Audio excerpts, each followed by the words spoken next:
அன்பினில் பிறந்த இறைக்குலம் நாமே, அன்பினை காத்து அறம் வளர்ப்போமே, அறம் வளர்ப்போமே. ஒரு மனதோராய் அனைவரும் வாழ்வோம், அருளொளி வீசும் ஒரு வழி போவோம். பிரிவினை மாய்த்து திருமறை காப்போம், பிரிவினை மாய்த்து திருமறை காப்போம். பரிவுள்ள இறைவன் திருவுளம் காண்போம். அன்பினில் பிறந்த இறைக்குலம் நாமே, அன்பினை காத்து அறம் வளர்ப்போமே, அறம் வளர்ப்போமே.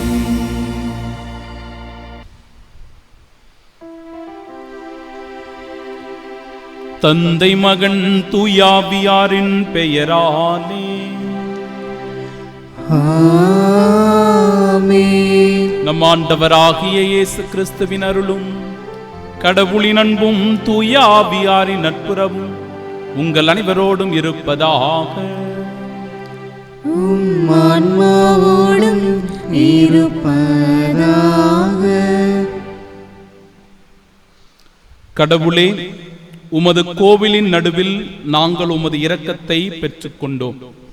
கடவுளே, உமது பெயருக்கு ஏற்ப உமது புகழும் உலகின் எல்லை வரை எட்டுவதாக. உமது வலக்கை நீதியால் நிறைந்துள்ளது. அன்பு சகோதர சகோதரிகளே, தூய மறை நிகழ்வுகளை கொண்டாட நாம் தகுதி பெறும் பொருட்டு நம் பாவங்களை ஏற்றுக்கொள்வோம். எல்லாம் வல்ல இறைவனிடமும் சகோதர சகோதரிகளை உங்களிடமும் நான் பாவி என்று ஏற்றுக்கொள்கிறேன். ஏனெனில் என் சிந்தனையாலும் சொல்லாலும் செயலாலும் கடமையில் தவறியதாலும் பாவங்கள் பல செய்தேன். என் பாவமே, என் பாவமே, என் பெரும் பாவமே. ஆகையால் எப்பொழுதும் கன்னியான புனித மரியாதையும் வானதூதர் புனிதர் அனைவரையும் சகோதர சகோதரிகளை உங்களையும் நம் இறைவனாகிய ஆண்டவரிடம் எனக்காக வேண்டிக் கொள்ள மன்றாடுகிறேன். எல்லாம் வல்ல இறைவன் நம் மீது இரக்கம் வைத்து நம் பாவங்களை மன்னித்து நமக்கு நிலை வாழ்வை அருள்வதாக. ஆமென்.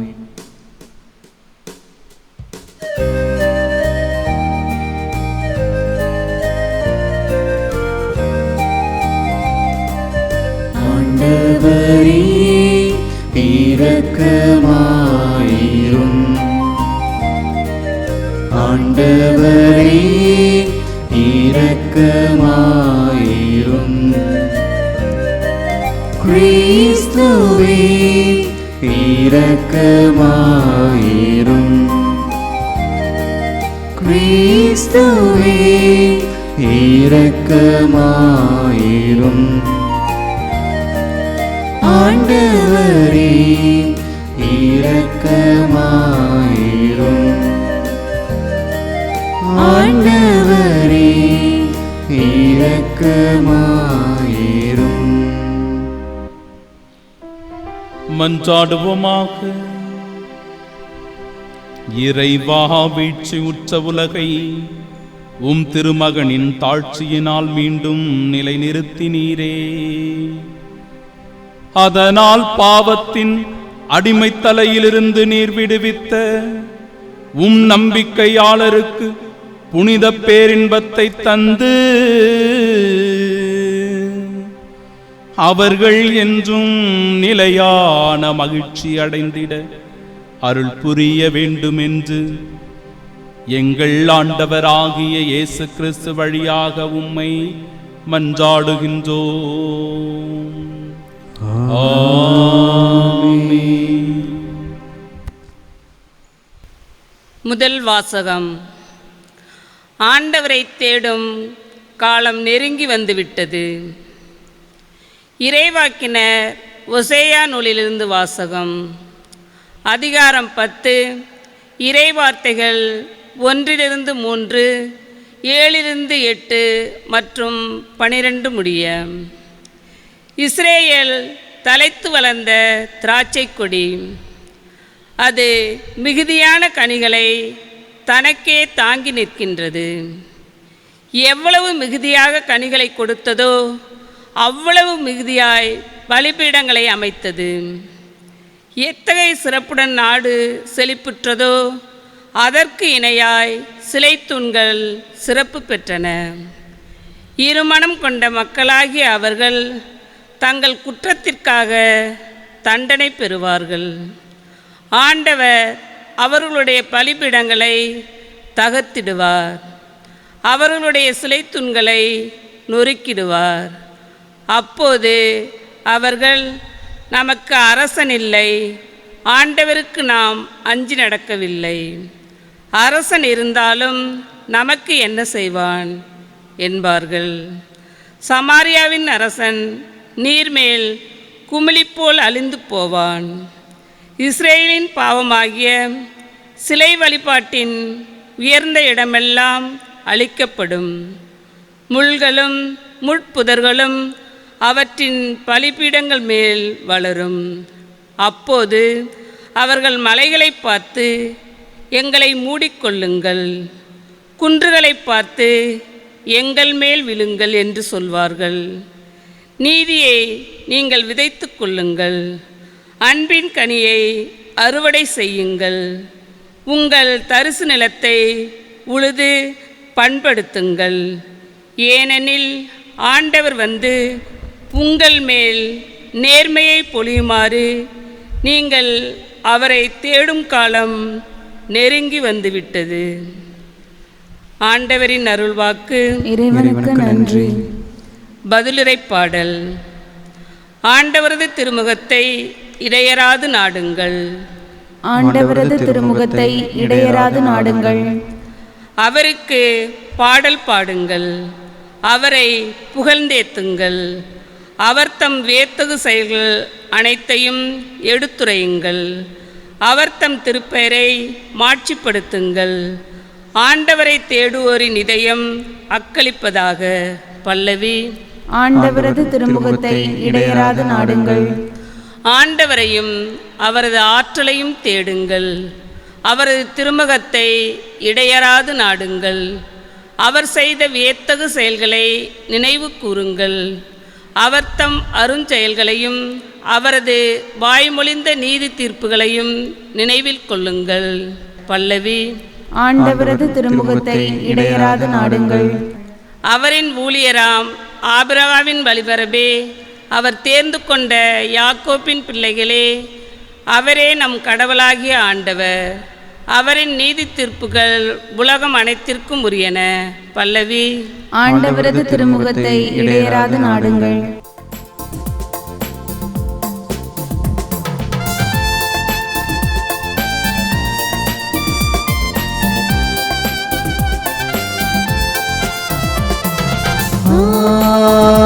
Alleluia,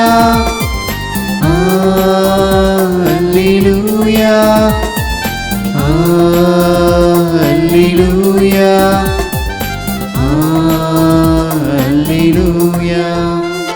Alleluia, Alleluia, Alleluia, Alleluia, Alleluia, Alleluia, Alleluia, Alleluia. இறையாட்சி நெருங்கி வந்துவிட்டது, மனம் மாறி நற்செய்தியை நம்புங்கள். Alleluia, Alleluia, Alleluia, Alleluia. ஆண்டவர் உங்களோடு இருப்பாராக. ஆன்மாவோடும் இருப்பாராக. தூய மத்தேயு எழுதிய பரிசுத்த நற்செய்தியிலிருந்து வாசகம். ஆண்டவரே, மாட்சி உமக்கே. அதிகாரம் 10, இறை வார்த்தைகள் 1 முதல் 7 முடிய. அக்காலத்தில் இயேசு தம் சீடர் 12 தம்மிடம் வரவழைத்தார். தீய ஆவிகளை ஓட்டவும் நோய் நொடிகளை குணமாக்கவும் அவர்களுக்கு அதிகாரம் அளித்தார். அத்திருத்தூதர் 12 பெயர்கள் பின்வருமாறு: முதலாவது பேதுரு எனும் சீமோன், அடுத்து அவருடைய சகோதரர் அந்திரேயா, செபதேயுவின் மகன் யாக்கோபு, அவருடைய சகோதரர் யோவான், பிலிப்பு, பர்த்தலேமியு, தோமா, வரிதண்டினவராகிய மத்தேயு, அல்பேயுவின் மகன் யாக்கோபு, ததேயு, தீவிரவாதியாயிருந்த சீமோன், இயேசுவை காட்டிக் கொடுத்த யூதாசு இஸ்காரியோத்து. இயேசு இந்த 12 அனுப்பிய போது அவர்களுக்கு அறிவுரையாக கூறியது: பிற இனத்தாரின் எப்பகுதிக்கும் செல்ல வேண்டாம், சமாரியாவின் நகர் எதிலும் நுழைய வேண்டாம், மாறாக வழிதவறி போன ஆடுகளான இஸ்ராயல் மக்களிடமே செல்லுங்கள்.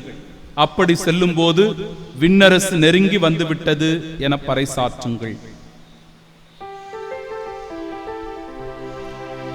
ஆண்டவரின் அருள்வாக்கு. கிறிஸ்துவே உமக்கு புகழ்.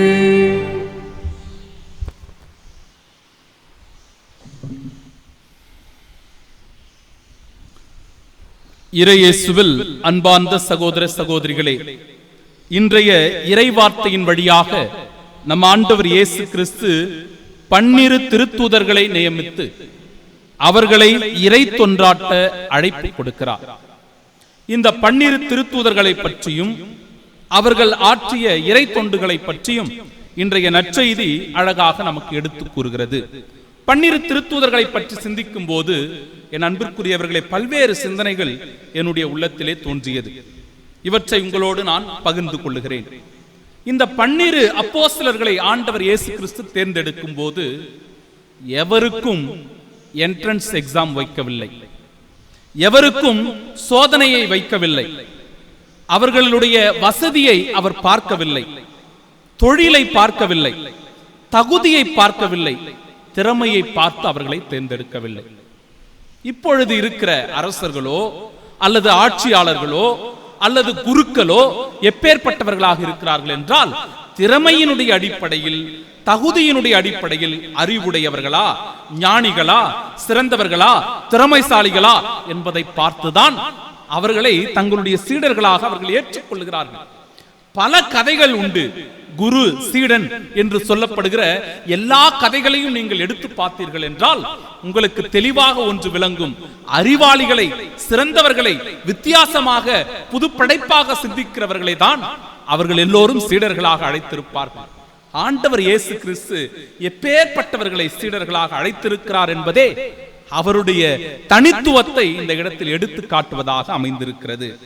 மீன்பிடி தொழில் செய்து கொண்டிருக்கிறவர்களை சீடர்களாக தேர்ந்தெடுக்கிறார். சுங்கவரி வசூலித்தவர்களை சீடராக அவர் தேர்ந்தெடுக்கிறார். அரசாங்கத்தை எதிர்த்து புரட்சி செய்தவர்களை, புரட்சியாளர்களை, தீவிரவாதிகள் என்று சொல்லப்பட்ட அந்த மக்களை தன்னுடைய சீடராக அவர் ஏற்றுக்கொள்கிறார். எளிய விவசாய பணி புரிந்து கொண்டிருந்த அப்பாவி மக்களை தன்னுடைய சீடராக அவர் ஏற்றுக்கொள்கிறார். மற்ற சாம்ராஜ்யத்திற்கும் இயேசு கட்டி எழுப்பிய சாம்ராஜ்யத்திற்கும் எவ்வளவு வித்தியாசம் இருக்கிறது என்பதை இந்த இடத்திலே நாம் நன்றாக புரிந்து கொள்ள முடியும். என் அன்பிற்குரியவர்களே, ஏன் 12 அப்போஸ்தலர்களை தனிப்பட்ட விதத்திலே அவர் தேர்ந்தெடுக்கிறார்? எதற்காக இந்த திருத்தூதர்கள் என்று அவர்களுக்கு பெயரிடுகிறார் என்று நாம் பார்க்கும்போது, பழைய ஏற்பாட்டில் இஸ்ராயல் இனம் 12 குலங்களால் உருவானது, 12 கோத்திரங்களால் அது உருவானது. அதுபோலவே புதிய ஏற்பாட்டிலும் 12 திருத்தூதர்கள் வழியாக திரு அவை, அதாவது திருச்சபை எனும் இந்த புதிய இஸ்ராயலை ஆண்டவர் இயேசு கிறிஸ்து கட்டி எழுப்புகிறார், உருவாக்குகிறார். இயேசுவினுடைய இறையாட்சி பணி தொடர்ந்து இந்த உலகத்திலே நடைபெற வேண்டும் என்பதற்காகத்தான் இந்த 12 திருத்தூதர்களால் கட்டப்பட்ட திரு அவையானது உருவாக்கப்படுகிறது. என் அன்பிற்குரியவர்களே, ஆனாலும் கூட இந்த தகுதியின் அடிப்படையில் இல்லை என்றாலும், இவர்கள் எல்லோரும் பெரிய பெரிய ஞானிகளாக இல்லை என்றாலும் கூட எளிய வாழ்க்கை வாழ்ந்து கொண்டிருந்த இவர்களுக்கு ஆண்டவர் இயேசு கிறிஸ்துவினுடைய போதனை பல நேரங்களில் புரியாமல் போனதாக இருப்பதற்கு நாம் ஆச்சரியப்படுவதற்கு இல்லை. காரணம், ஆண்டவர் இயேசு கிறிஸ்து பேசியவற்றை அவர்கள் தவறாக புரிந்து கொண்டார்கள். எளிய ஓமைகள் வழியாக அவர்களுக்கு விளக்கும் போது புரியாமல் திகைத்துக் கொண்டிருந்தார்கள். முரணாக பேசி முன்னுக்கு பின்னாக நடந்து கொண்டவர்களாக இந்த திருத்தூதர்கள் இருப்பதை நாம் காணுகிறோம். என் அன்பிற்குரியவர்களே, உச்சகட்ட போர் நடந்து கொண்டிருக்கிறது. சிந்தித்து பார்ப்போம். உச்சகட்ட போர் நடக்கிறது என்றால் அந்த போரிலே ராணுவ வீரர்களோ படை வீரர்களோ எவ்வாறு போரிடுவார்கள்? தங்களுடைய உயிரை கொடுத்து தன்னுடைய நாட்டுக்காக, நாட்டு மக்களுக்காக அவர்கள் போரிடுவார்கள். ஆனால் ஆண்டவர் இயேசு கிறிஸ்துவினுடைய உச்சகட்ட போரான அந்த கல்வாரி போராட்டத்தின் போது இந்த சீடர்களுடைய நிலை எப்பேற்பட்டதாக இருக்கிறது பாருங்கள். ஒருவன் மறுதலிக்கிறான், இன்னொருவன் காட்டிக் கொடுக்கிறான். சில சீடர்கள் சிதறி ஓடி போகிறார்கள், ஒளிந்து கொள்ளுகிறார்கள், மறைந்து போகிறார்கள். இப்பேற்பட்ட நிலைதான் ஆண்டவர் இயேசு கிறிஸ்துவுக்கு ஏற்படுகிறது. அந்த சூழலிலும் கூட தான் அன்பு செய்கிற சீடர்களை ஒருபோதும் வெறுத்தவராக ஆண்டவர் இயேசு கிறிஸ்து இல்லை. அதனால்தான் என் அன்பிற்குரியவர்களே, ஆண்டவர் இயேசு கிறிஸ்து கட்டி எழுப்பிய சாம்ராஜ்யம் எவராலும் அழிக்க முடியாத இறையாட்சியினுடைய மிக பெரும் கனவாக இது தொடர்ந்து நடைபெற்றுக் கொண்டே இருக்கிறது என்பதை நம்மால் உணர்ந்து கொள்ள முடியும். இயேசுவினுடைய இந்த இறையாட்சி பணி எப்பேற்பட்டதாக அமைய வேண்டும் என்பதை தன்னுடைய சீடர்களுக்கு இன்றைய நாளில் கற்றுக் கொடுக்கிறார். இந்த இறையாட்சி பணி விண்ணரசை பற்றிய நற்செய்தி பணியாக அமைந்திருக்க வேண்டும். நலம் குன்றியவர்களை குணமாக்குவதாக அமைந்திருக்க வேண்டும். இறந்தோரை உயிர் பெற்றச் செய்வதாக இருக்க வேண்டும். தொழுநோயாளர்களை குணமாக்குவதும் பேய்களை ஓட்டுவதும் இறையாட்சி பணியினுடைய முக்கியமான பொறுப்பாக, கடமையாக இருக்கிறது என்பதை தன்னுடைய அன்பு சீடர்களுக்கு எடுத்துக் கூறுகிறார். ஆனாலும் கூட இன்றைய நற்செய்தியில் ஒரு வார்த்தை மிக முரண்பாடான ஒரு வார்த்தையாக அமைந்திருக்கிறது. என்ன வார்த்தை என்றால், புறவினத்து பகுதிக்கோ சமாரியாவினுடைய நகருக்கோ நீங்கள் செல்ல வேண்டாம், மாறாக வழிதவறி போன ஆடுகளான இஸ்ராயல் மக்களிடமே செல்லுங்கள் என்று குறிப்பிடுகிற இந்த வார்த்தை. இப்ப இஸ்ராயல் மக்களிடமே செல்லுங்கள் என்று சொல்லுவதின் வழியாக இறையாட்சி பணி என்பது இஸ்ராயல் மக்களுக்கு மட்டும்தானா? இறையரசு இஸ்ராயல் மக்களுக்கு மட்டும்தானா? விண்ணரசு வெறும் இஸ்ராயல் மக்களுக்கும் யூத மக்களுக்கும் தானா என்கிற சிந்தனையானது நமக்கு இங்கே வருகிறது.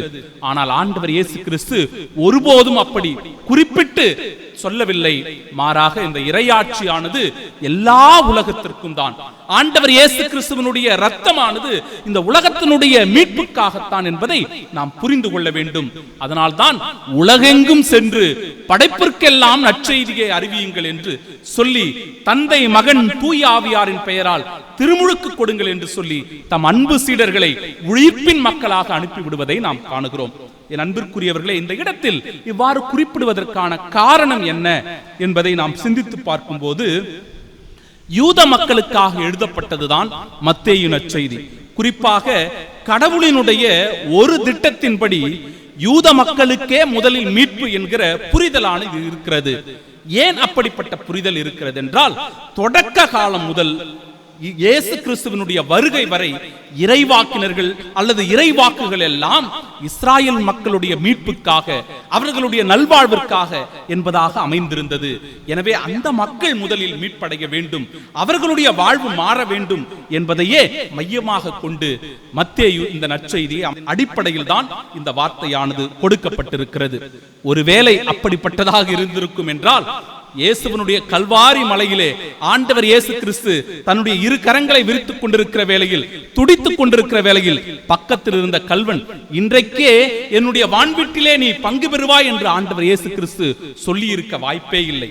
ஆண்டவர் இயேசு கிறிஸ்துவினுடைய இறையாட்சி கனவானது எல்லோருக்கும் உரியது. ஆண்டவர் இயேசு கிறிஸ்துவினுடைய விண்ணரசில் எல்லோருக்கும் பங்கு உண்டு. ஆண்டவர் இயேசு கிறிஸ்துவினுடைய விண்ணக வாழ்வை எல்லோரும் உரிமையாக்கிக் கொள்ள இந்த உலகத்திலே நாம் அழைக்கப்பட்டிருக்கிறோம். எனவே நாமும் இறையாட்சி பணியில் நம்மை ஈடுபடுத்திக் கொண்டு இயேசுவின் அன்பு சீடர்களாக வாழ அருள் வரங்களை வேண்டி இந்த திருப்பலியிலே ஜெபிப்போம். ஆமென்.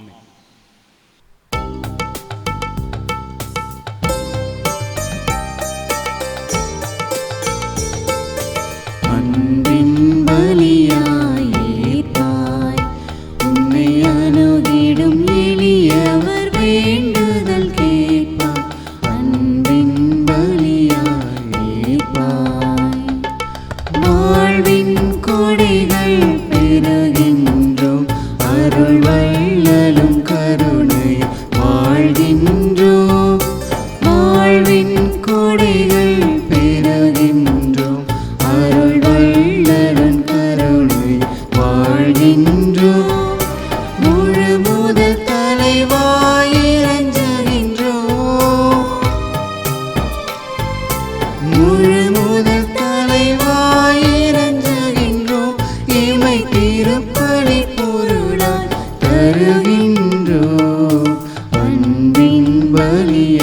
பலியாயிருப்பார்.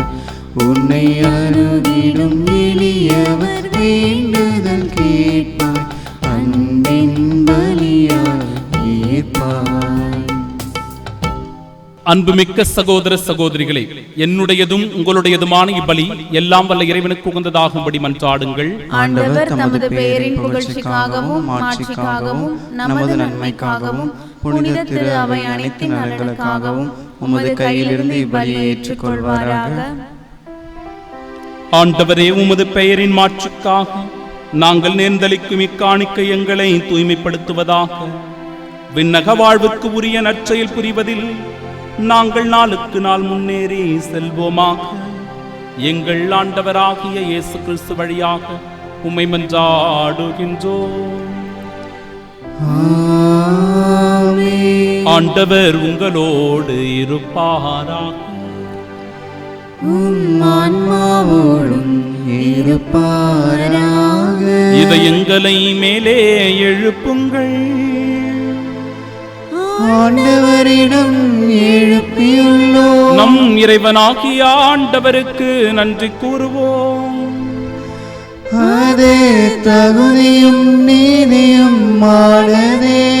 ஆண்டவரே, தூயவரான தந்தையே, என்றுமுள்ள எல்லாம் வல்ல அன்பு இறைவா, என்னாலும் இவ்விடத்திலும் நாங்கள் உமக்கு நன்றி செலுத்துவது மெய்யாகவே தகுதியும் நீதியுமாகும் எங்கள் கடமையை மீட்புக்குரிய செயலுமாகும். கிறிஸ்துவின் இறப்பினை நாங்கள் அன்போடு கொண்டாடுகின்றோம். உயிர்ப்பின் உயிராற்றல் உள்ள நம்பிக்கையோடு அறிக்கையிடுகின்றோம். மாட்சியுடன் அவர் மீண்டும் வருவார் என உறுதியோடு எதிர்நோக்குகின்றோம். ஆகவே புனிதர் வானதூதர் அனைவரோடும் சேர்ந்து நாங்கள் உம்மை புகழ்ந்தேத்தி முடிவின்றி ஆர்ப்பரித்து சொல்லுவதாவது: தூயவர் தூயவர் தூயவர், வான்படைகளின் கடவுளாம் ஆண்டவர், விண்ணகமும் மண்ணகமும் உமது மாட்சியால் நிறைந்துள்ளன. உன்னதங்களிலே ஓசன்னா. ஆண்டவர் பெயரால் வருகிறவர் ஆசி பெற்றவர். உன்னதங்களிலே ஓசன்னா. ஆண்டவரே, நிர்மையாகவே தூயவர், தூய்மை அனைத்திற்கும் ஊற்று. ஆகவே உம்முடைய ஆவியை பொழிந்து காணிக்கைகளை தூய்மைப்படுத்த உம்மை வேண்டுகின்றோம். இவ்வாறு எங்கள் ஆண்டவர் இயேசு கிறிஸ்துவின் உடலும் இரத்தமுமாக எங்களுக்கு இவை மாறுவனவாக. அவர் பாடுபட உளம் கனிந்து தம்மை கையளித்த போது அப்பத்தை எடுத்து நன்றி செலுத்தி அதை பிட்டு தம் சீடர்களுக்கு அளித்து அவர் கூறியதாவது: அனைவரும் இதிலிருந்து பெற்று உண்ணுங்கள், ஏனெனில் இது உங்களுக்காக கையளிக்கப்படும் என் உடல்.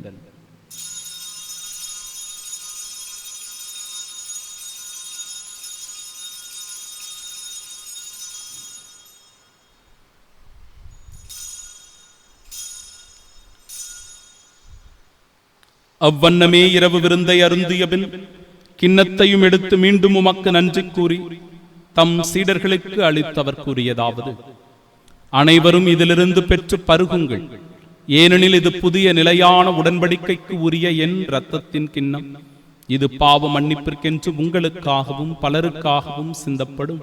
இதை என் நினைவாக செய்யுங்கள்.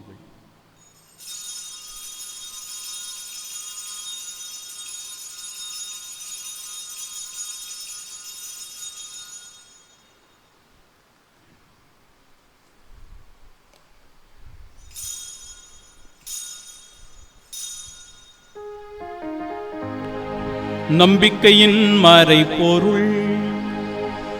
ஆண்டவரே, நீர் வருமளவும் உமது இறப்பினை அறிக்கையிடுகின்றோ, உமது உயிர்ப்பினையும் எடுத்துரைக்கின்றோ.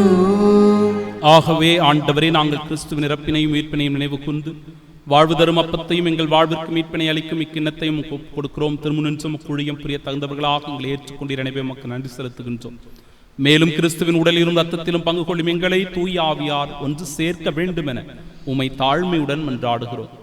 ஆண்டவரே, உலகெங்கு பரவியிருக்கும் அது திரு அவையை நினைவு கூர்ந்தருளும் எங்கள் திருத்தந்தை பிரான்சிஸ், எங்கள் பேராயர் ஜார்ஜ் அந்தோனிசாமி, எல்லா திருநிலையினராக அனைவரோடும் இது திரு அவை அன்பில் நிறைவு பெறச் செய்தருளும். தந்தையே, உயிர்த்தெழுமது நோக்குடன் துயில் கொள்ளும் எங்கள் சகோதர சகோதரிகளையும் இறந்தோர் அனைவரையும் இரக்கத்துடன் நினைவு கூர்ந்து முது திருமுக ஒளியின் ஏற்றருளும் எங்கள் அனைவர் மீதும் இரக்கமாயும். கடவுளின் கன்னித்தாயான தூய மரியா, அவருடைய அன்பு கணவரான புனித யோசேப்பு, புனித திருத்தூதர்கள் இவ்வுலகிலும் உகந்தவர்களாயிருந்தோர் ஆகிய புனிதர் அனைவருடனும் நாங்கள் நிலை வாழ்வில் பங்கு கொள்ளும் தகுதி பெற்றும் திருமகன் இயேசு கிறிஸ்து வழியாக உம்மை புகழ்ந்தேத்தும் வரமருள உம்மை மன்றாடுகின்றோம்.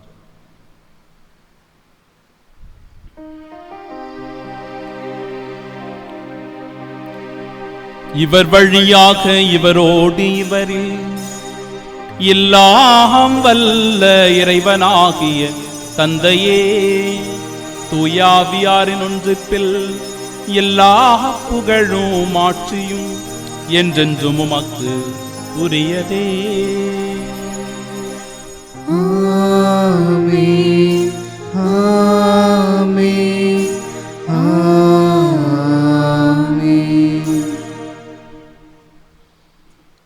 மீட்பரின் கட்டளையால் கற்பிக்கப்பட்டு இறை படிப்பினையால் பயிற்சி பெற்ற நாம் துணிவோடு இணைந்து செபிப்போமாக. விண்ணுலகில் இருக்கிற எங்கள் தந்தையே, உமது பெயர் தூயதென போற்ற பெருக, உமது ஆட்சி வருக, உமது திருவுளம் விண்ணுலகில் நிறைவேறுவது போல மண்ணுலகிலும் நிறைவேறுக. எங்கள் அன்றாட உணவை இன்று எங்களுக்கு தாரும். எங்களுக்கு எதிராக குற்றம் செய்வோரை நாங்கள் மன்னிப்பது போல எங்கள் குற்றங்களை மன்னியும். எங்களை சோதனைக்கு உட்படுத்தாதேயும், தீமையிலிருந்து எங்களை விடுவித்தருளும். ஆண்டவரே, தீமை அனைத்திலுமிருந்தும் எங்களை விடுவித்து எங்கள் வாழ்நாளில் அமைதியை கனிவுடன் அருளும் மன்றாடுகிறோம். முதரக்கத்தின் உதவியால் நாங்கள் பாவத்திலிருந்து எப்பொழுதும் விடுதலை பெற்று யாதொரு கலக்கமுமின்றி நலமோடு வாழ்வோமாக. நாங்கள் எதிர்நோக்கியிருக்கும் பேரின்பத்திற்காகவும் மீட்பராகிய இயேசு கிறிஸ்துவின் வருகைக்காகவும் காத்திருக்கின்றோம். ஏனெனில் ஆட்சியும் வல்லமையும் மாட்சியும் என்றென்றும் உமதே.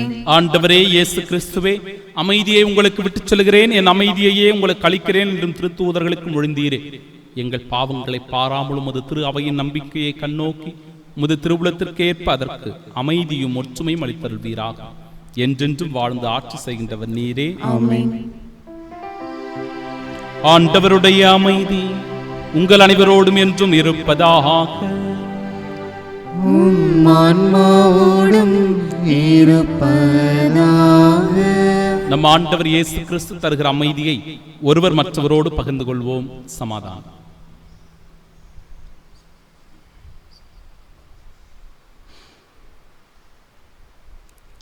உலகின் பாவங்களை போக்கும் இறைவனின் செம்மறியே, எங்கள் மேல் இரக்கமாயிரும்.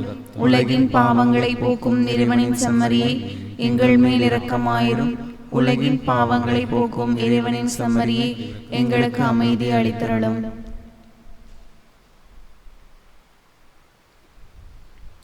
இதோ இறைவனின் செம்மறி, இதோ உலகின் பாவங்களை போக்குபவர். செம்மறியின் விருந்திற்கு அழைக்கப்பெற்ற நாம் பேறு பெற்றோர். ஆண்டவரே, நீர் நிலத்தில் எழுந்தருள நான் தகுதியற்றவள். ஆனால் ஒரு வார்த்தை மட்டும் சொல்லியருளும், எனது ஆன்மா நலமடையும். கிறிஸ்துவின் திருவுடலும் இரத்தமும் நம்மை காத்து நிலை வாழ்வை நமக்கு அருள்வதாக. ஆமென்.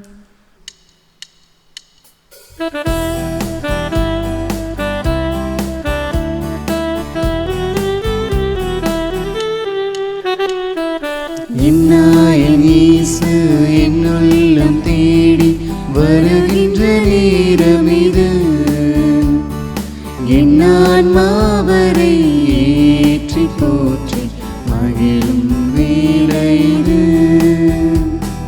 பசியால் வாடும் ஏழையின் நிலையில் பாவினால் இன்றிருந்தேன். பரமன் இயேசு என் பாவத்தை அகற்றி அருளமுதைந்தார், அருளமுதைந்தார்.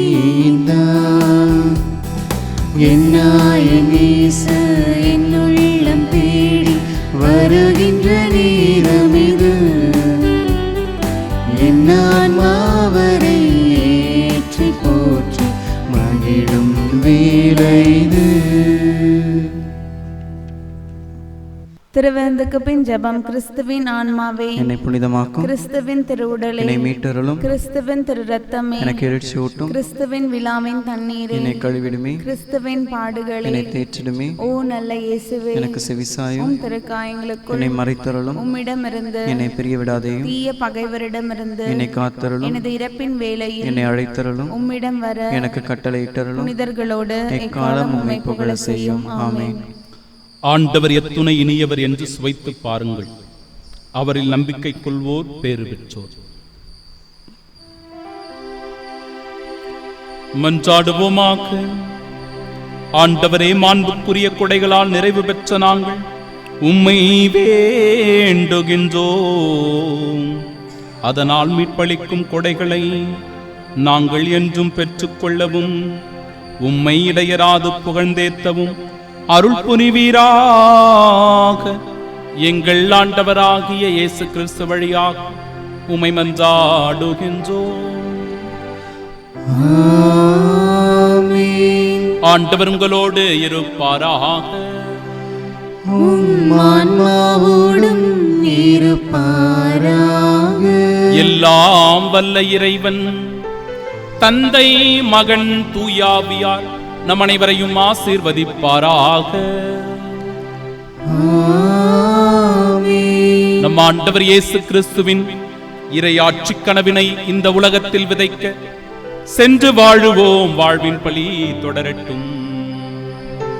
இறைவனுக்கு நன்றி.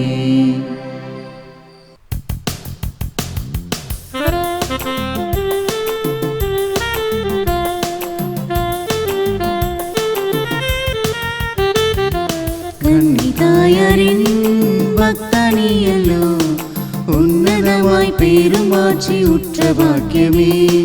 கன்னிதாயரின் பக்தனியல்லோ, உன்னதமாய் பெருமாட்சி உற்ற பாக்கியமே.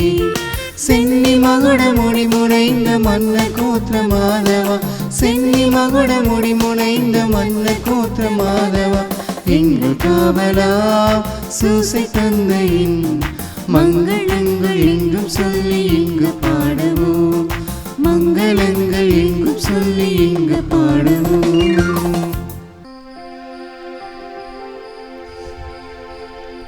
நித்திய ஸ்துதிக்குரிய பரிசுத்த நற்கருணைக்கு பக்தியாய் ஆராதனை எத்திசையும் புரிவோம்.